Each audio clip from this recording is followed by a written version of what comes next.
To your hot sheet for February the 12th, in the middle of the month. Usually, this is one of our slower months, and overall activities indicating a slight slowdown. But I think that's more of a hangover from the craziness we had the last 2 weeks. Were really good with new homes coming on and such. So I think interest rates have inched down ever so slowly. Markets, the number of pendings have gone down just a little bit. So we had a little bit of buzz. I think it's tempered a little bit, maybe ahead of some winter storms and some cold. But I expect that to pick back up in early March. We're seeing some significant shifts up and down. So what is going on? Do we have good homes to look at this week or not? I've found three, one coming soon, one Strauss house that I'll explain here in a second, and one new house that I'd like to introduce you to. Let's start with that Strauss house, Strauss. We call it a Strauss Built Home. He wasn't an architect. He was more of a builder that built very specific style of homes, and that's what this Ohio house represents. There's pockets of these all over Omaha. Lincoln has quite a few of these because there's a couple different builders who built this style. This pocket is one of my favorites. It's an awesomely well-built home. You may not like the style, but that's not for everybody. But it's in the 50s and 60s. They built these quality homes, dimensional lumber. They took their time before the 80s picked up, where they were just slapping stuff together rather quickly.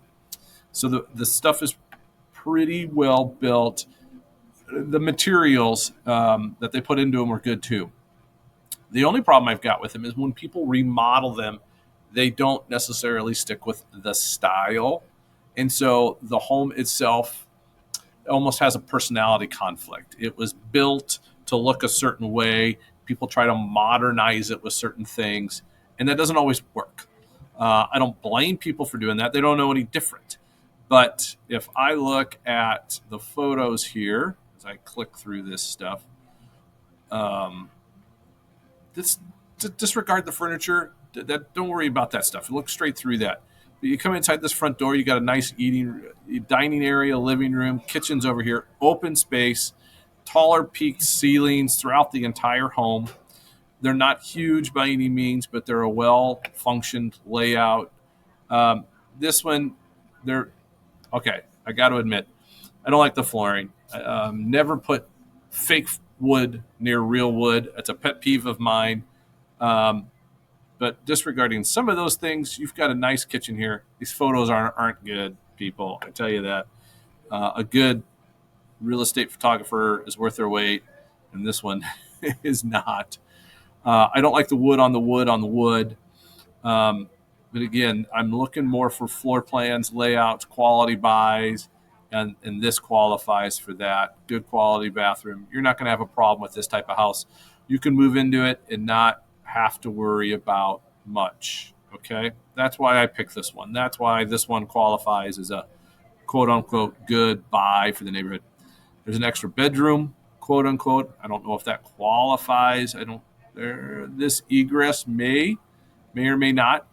So it's a good point for an egress window. It has to meet certain size requirements, has to meet certain height requirements, has to meet certain width requirements, certain open requirements, and certain distance from floor to the bottom of the window requirements. The requirements to qualify for egress aren't measured by can a person or a child or an adult go from the outside or go from the inside of the room out in case there's a fire. Those dimensions are meant to allow a fireman in the course of an emergency through the window into the house. That's a little fact you got to kind of understand. Can you still use that as a bedroom? Yes, technically we may not be able to call it that, but a bedroom in the basement doesn't necessarily bring the equivalent amount of value as it would upstairs. So at the end of the day, use it as you may. Just know that from an ultimate value standpoint, you may not be qualified as a bedroom.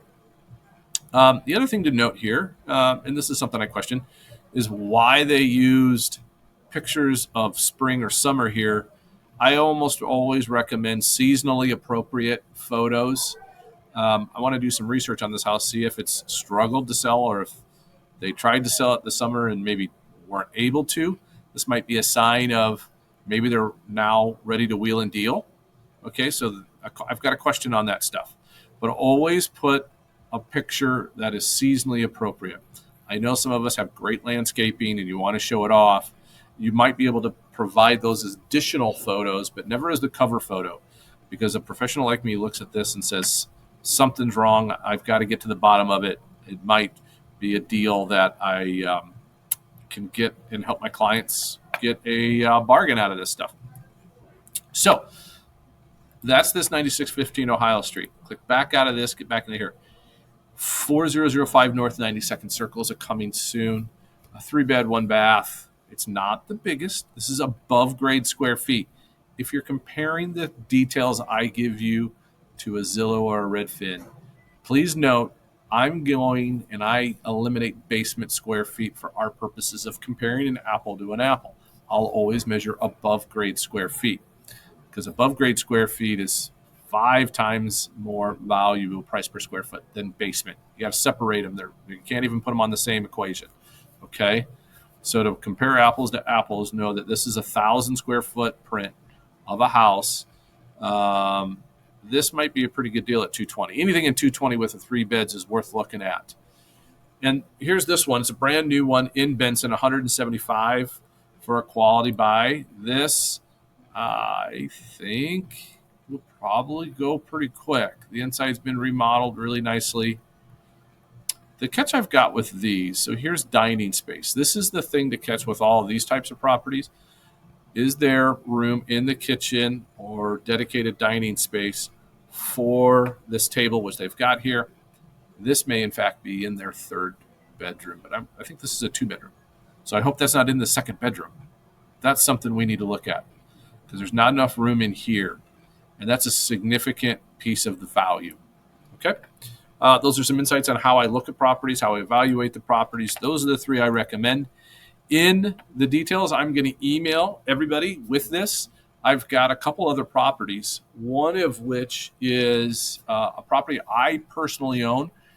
It was a rental. I have taken the last couple of months to fix it up, and I'm going to offer that for sale in the coming weeks. And I thought I would present that to you guys probably before I put it out to the open masses. You're in my registered, you get special privileges. It's on 36 in Spring in South Omaha. It's a 3-bed raised ranch. The above grade square feet's 1,000. It is a fully finished basement with an additional 3/4 bathroom. Probably put it on around 2.25, 230. If you're interested in that, want more details, more photos, reply to me, text me, email me, and I'll get you some particulars on that. I've also got a condo in Soma downtown, but that's at $350. So if anybody's looking for a unique condo downtown, I've got that coming up as well.